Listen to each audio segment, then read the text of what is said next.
Welcome back dear students. बेटा आज हम लोग मोलिकुलर बेसिस ऑफ इनहेरिटेंस का लेक्चर नंबर 6 लेके आए हैं, जिसके अंदर हम लोग डीएनए रेप्लिकेशन जो कि सेमी कंजर्वेटिव होती है उसके बारे में बात करेंगे। और साथ ही साथ बेटा हम लोग बात करेंगे कि जो आरएनए है वो जेनेटिक मटेरियल क्यों नहीं बन पाया, लेकिन आज भी कुछ वायरसेस में और कुछ बैक्टीरिया के अंदर वो जेनेटिक मटेरियल की तरह बिहेव करता है, लेकिन हमारे अंदर ये जो आरएनए है वो जेनेटिक मटेरियल नहीं होता। इसके बारे में हम लोग बात करेंगे। और semi conservative type of replication हम लोगों के अंदर देखी जाती है, डीएनए रेप्लिकेशन, उसके बारे में बेटा हम लोग बात करेंगे। सो स्टार्ट करते हैं आज का हम लोग लेक्चर। आज का लेक्चर है बेटा कि सबसे पहले है कि आरएनए जो है वो जेनेटिक मटेरियल होता है, लेकिन कुछ ऑर्गेनिज्म के अंदर होता है। अब देखो ये बात हो गई थी कि आरएनए होगा या प्रोटीन होगा, क्योंकि डीएनए तो हमने देख लिया था, लेकिन प्रोकैरियोट्स के अंदर आरएनए भी जेनेटिक मटेरियल होता है। अब आरएनए होगा जेनेटिक मटेरियल या प्रोटीन होगा, इसके लिए रिसर्च जो है वो शुरू हुई। अब यहाँ पे देखो, यहाँ पे टीएमवी एक एक्सपेरिमेंट हुआ, टीएमवी के ऊपर एक एक्सपेरिमेंट हुआ और इसको टीएमवी एक्सपेरिमेंट के नाम से जानते हैं, जिसको फ्रैंकलिन और कॉनरेड ने दिया 1957 के अंदर। इन्होंने क्या लिया, टीएमवी वायरस लिया, टबैको मोज़ेक वायरस, ओके। और इन्होंने टबैको मोज़ेक वायरस में बेटा दो चीजें होती है, एक होता है आरएनए और एक होते हैं प्रोटीन। क्या होते हैं? एक होते हैं आरएनए और एक होते हैं प्रोटीन, ठीक है। ये आरएनए है और ये है आपका प्रोटीन। अब यहाँ पे इन्होंने क्या किया, जैसे मान लो मैं इस आरएनए को ले रहा हूँ ए, ओके, और इस प्रोटीन को ले रहा हूँ ए डैश, ओके। इस आरएनए को ले रहा हूँ बेटा बी और इस प्रोटीन को ले रहा हूँ मैं बी डैश। इन्होंने क्या किया बेटा, हाइब्रिड ट्राई किया, हाइब्रिड प्रिपेयर किया। इन्होंने ले लिया बेटा आरएनए तो ए और इसका ले लिया बेटा प्रोटीन बी डैश, ठीक है, प्रोटीन ले लिया बी डैश। तो इन्होंने एक वायरस बनाया जिसके अंदर आरएनए तो इसका था और प्रोटीन इसका था। इसी तरीके से बेटा इसका हाइब्रिड बनाया जिसके अंदर आरएनए लिया इन्होंने बी, ओके, और प्रोटीन ले लिया ए डैश। मतलब इसका मतलब ये है कि प्रोटीन ले लिया इसका और आरएनए ले लिया इसका, ठीक है। सो अब यहाँ पे क्या देखा इन्होंने ये देखा कि जो नया वायरस आ रहा था, इन्होंने क्या किया, टबैको प्लांट को इन्फेक्टेड कराया। जैसे मान लो ये टबैको प्लांट है, इसको इस वायरस के थ्रू इन्फेक्टेड कराया और ये वायरस इसके अंदर जाके अपनी कॉपी बना रहा था। और यहाँ पे जब कॉपी बनी तो बेटा इस वायरस की बनी, मतलब वायरस ए की बनी, ठीक है ना, वायरस ए की कॉपी बनी। ये वायरस मान लो बेटा आपका ए वायरस है, ठीक है, इस वायरस की कॉपी बनी। तो इसका मतलब ये हुआ कि अगर प्रोटीन बी जेनेटिक मटेरियल होता, मतलब इसका ये बी हमने इसके अंदर डाला था ना, अगर जेनेटिक मटेरियल ये होता तो वायरस पूरा का पूरा बी जैसा बनता। लेकिन यहाँ पे जो वायरस बना बेटा वो हमारे ब्लैक कलर वाला बना, इस साइड वाला बना।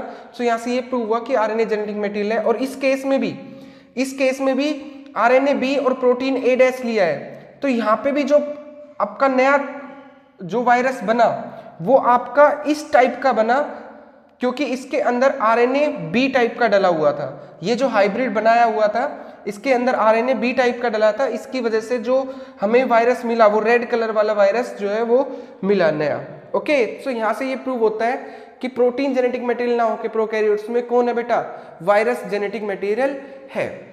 अब बात ये आती है कि आरएनए जेनेटिक मटेरियल है कि आरएनए जेनेटिक मटेरियल क्यों नहीं रह पाया। प्रोकैरियोट के अंदर ये जेनेटिक मटेरियल रहा, लेकिन यूकैरियोट के अंदर ये जेनेटिक मटेरियल क्यों नहीं बन पाया। देखिए बेटा, इनिशियली जब लाइफ फॉर्म हो रही थी इस अर्थ के ऊपर, तब आरएनए की जरूरत थी हमें एज ए जेनेटिक मटेरियल काम करने के लिए, क्योंकि आरएनए हम लोग सब जानते हैं, आरएनए जो है बेटा वो सिंगल स्टैंडर्ड स्ट्रक्चर होता है, वहीं डीएनए जो है बेटा वो डबल स्टैंडर्ड स्ट्रक्चर होता है। डीएनए के अंदर म्यूटेशन जल्दी से नहीं आती। आज के दिन में हमें ज़्यादा से ज़्यादा म्यूटेशन नहीं चाहिए, हमें इतनी फास्ट म्यूटेशन नहीं चाहिए कि नया ऑर्गेनिज्म एकदम से बन जाए, ओके। हमें स्टेबल स्टेट चाहिए आज के टाइम पे। लेकिन जिस टाइम अर्थ बन रही थी, जिस टाइम अर्थ के ऊपर लाइफ आ रही थी, उस टाइम हमें ऐसे जेनेटिक मटेरियल की जरूरत थी जो कि नया ऑर्गेनिज्म जल्दी से जल्दी बनाए और वो इस अर्थ के ऊपर सरवाइव करे। सो इसलिए बेटा आरएनए उस टाइम पे जेनेटिक मटेरियल था, ओके, बाद में आरएनए जो है बेटा वो क्या हुआ, मॉडिफाइड हुआ, किसमें, डीएनए में। और आरएनए वर्ल्ड उसको बोला जाता है। जब आरएनए का जो है वो इस अर्थ के ऊपर दबदबा था, आरएनए जो है वो मेन जेनेटिक मटेरियल की तरह बिहेव कर रहा था। बाद में आरएनए जो है वो डेवलप हो गया बेटा किसमें, डीएनए में। डीएनए डबल स्ट्रैंडेड बन गया, डीएनए जो है वो स्टेबल स्ट्रक्चर बन गया, क्योंकि इसके पास दो स्ट्रैंड हो गई, अंदर नाइट्रोजन बेस पेयर हो गए, तो नाइट्रोजन बेस पेयर में म्यूटेशन आने के चांसेस बहुत ज्यादा कम हो गए। लेकिन यहाँ पे आरएनए के अंदर नाइट्रोजन बेस फ्री थे, जिसकी वजह से उनके अंदर म्यूटेशन आ सकती थी। वहीं हम लोग जानते हैं कि डीएनए के अंदर डीऑक्सीराइबोज शुगर होती है, जिसके सेकंड पॉइंट पे, डीएनए के अंदर सेकंड पॉइंट पे OH ग्रुप नहीं होके सिर्फ H ग्रुप होता है। ये भी इसको स्टेबिलिटी प्रोवाइड करता है, ये भी इसको म्यूटेशन नहीं आने देता है। और डीएनए के अंदर बेटा थाइमीन ग्रुप होता है, थाइमीन ग्रुप जो है नाइट्रोजन बेस, वो भी स्टेबल होता है एज कंपेयर टू यूरासिल, जिसकी वजह से बेटा ये हमारा जो डीएनए है वो आगे चल के जेनेटिक मटेरियल अच्छा बना एज कंपेयर टू आरएनए।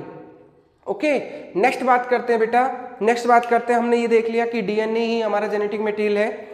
अब डीएनए जेनेटिक मटेरियल है वो सेल में किस तरीके से काम करता है बेटा, एक प्रोसेस होता है सेंट्रल डोग्मा।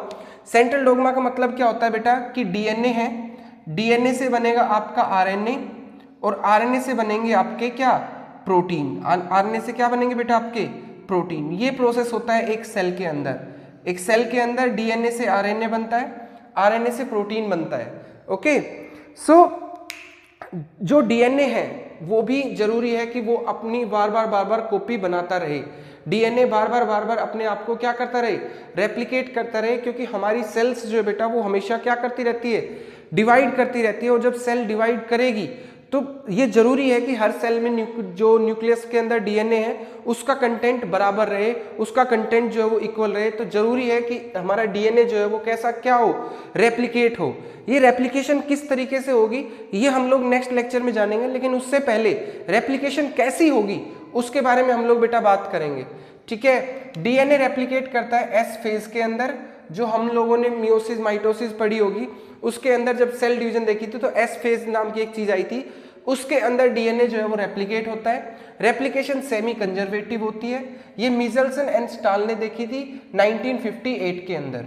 इनके पास तीन तरीके के प्रोसेस हो सकते थे, या तो कंजर्वेटिव हो, या सेमी कंजर्वेटिव हो, या डिस्पर्सिव हो। इनके बारे में बात करेंगे, लेकिन सबसे पहले मैं आपको फील दिलाऊंगा किसकी, सेमी कंजर्वेटिव की, कि सेमी कंजर्वेटिव डीएनए रेप्लिकेशन का मतलब क्या होता है।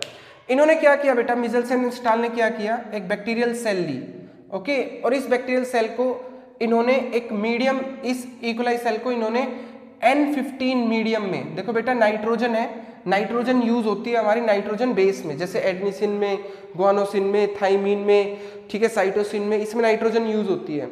तो बेटा इन्होंने जो है N15 मीडियम के अंदर अपना इकोलाई जो है वो ग्रो कराई, इकोलाई ग्रो करवाई। तो बेटा जो डीएनए फॉर्म हुआ इकोलाई का वो N15 टाइप के नाइट्रोजन बेस के साथ प्रिपेयर हुआ।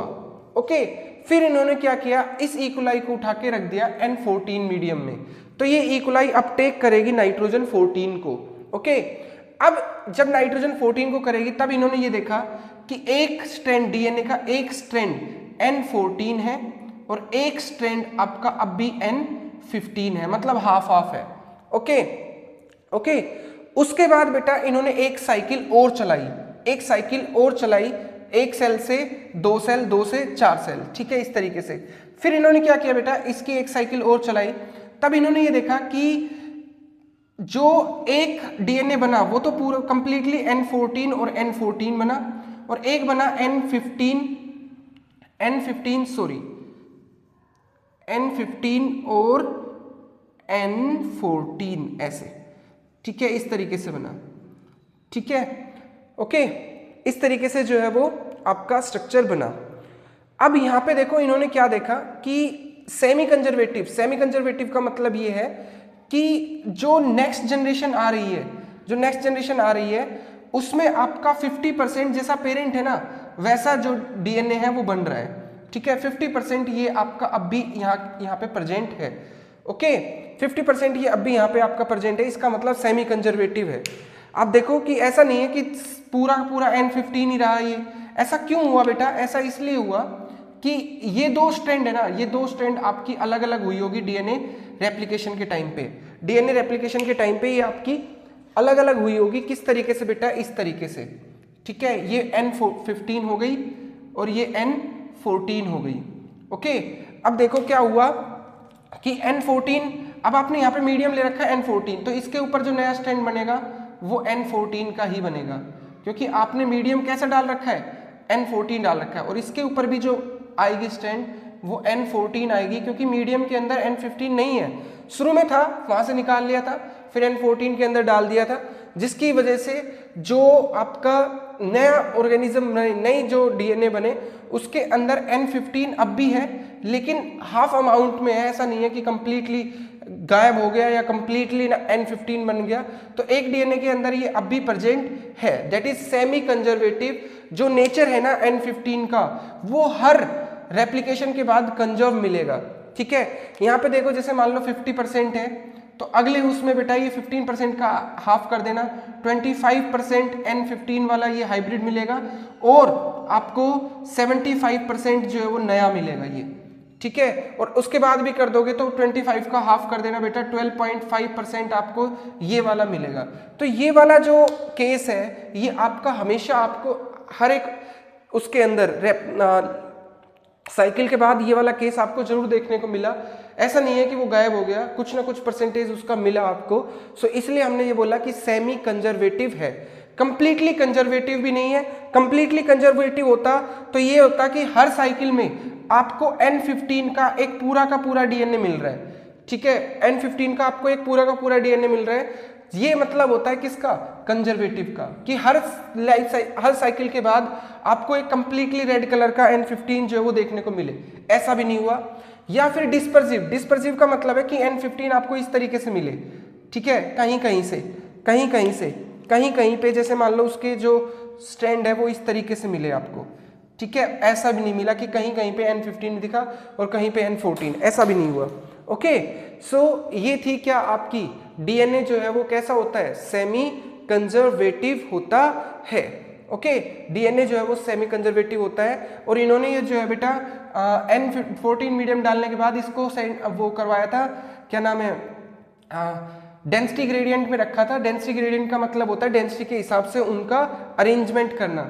CaCl2 सीजियम क्लोराइड का ग्रेडियंट बनाया था, जिसमें ये जो हैवी है, हैवी N15 है, ये आपका नीचे बैठ जाता है, और N14 जो कि लाइट है वो आपका ऊपर रहता है। तो लाइट वेट जो है वो आपको ज्यादा मिल रहे थे, ये आपका कम मिल रहे थे, लेकिन मिल रहे थे। और हर उसके अंदर इसका हर साइकिल के बाद इसका, जैसे मान लो शुरू में 50% है, तो उसका फिर अगली केस में 25% मिला, उसके बाद वो 12.5% मिला, उसके बाद 6.75% मिला। इस तरीके से बेसिकली उसका जो अमाउंट है, जो हाइब्रिड का अमाउंट है वो प्रेजेंट है, हर उसमें जो है प्रेजेंट है, और पिछले वाले का आधा प्रेजेंट है, ठीक है। पिछले जो केस है उसमें से हाफ प्रेजेंट है। जैसे मान लो इस केस में आपका फुली ये बना, ये 100% मान लो आप लोग, ठीक है, लेकिन इसमें ये कितना बना बेटा?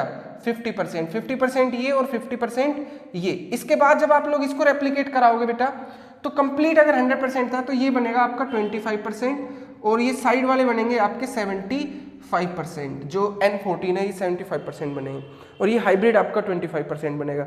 उसके बाद भी साइकिल चलाओगे तो 12.5, और आपका जो भी 100 में से 12.5 माइनस करके आएगा, दैट इज 87.5 करके वो परसेंटेज आपको मिलेगी बेटा किसकी? न्यू की। Okay, so this is all about semi conservative DNA replication. और नेक्स्ट टाइम पे हम लोग बेटा बात करेंगे डीएनए की प्रॉपर रेप्लिकेशन की, किस तरीके से डीएनए का मैकेनिज्म होता है रेप्लिकेशन का। आई होप आपको ये लेक्चर जो है बेटा समझ में आया होगा।